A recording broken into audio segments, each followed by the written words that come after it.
بسم اللہ الرحمن الرحیم، شروع اللہ کے نام سے جو بڑا مہربان و نہایت رحم کرنے والا ہے۔ السلام علیکم۔ رسول اللہ صلی اللہ علیہ وسلم نے ان سے فرمایا کہ سب نمازوں میں اللہ تعالیٰ کے نزدیک پسندیدہ نماز داؤد علیہ السلام کی نماز ہے، اور روزوں میں بھی داؤد علیہ السلام ہی کا روزہ۔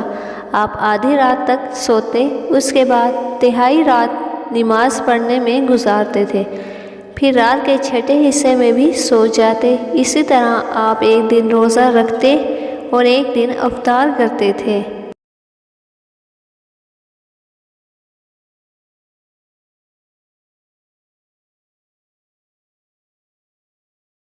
رسول اللہ صلی اللہ علیہ وسلم نے فرمایا، جس نے نماز فجر پڑھی وہ اللہ تعالیٰ کے حفظ و ایمان میں یعنی پناہ میں ہے۔ اب تمہیں چاہیے کہ تم اللہ کے ذمہ و عہد کو نہ توڑو۔ پھر جو ایسے شخص کو قتل کرے گا، اللہ تعالیٰ اسے بلا کر جہنم میں اندھے منہ ڈال دے گا۔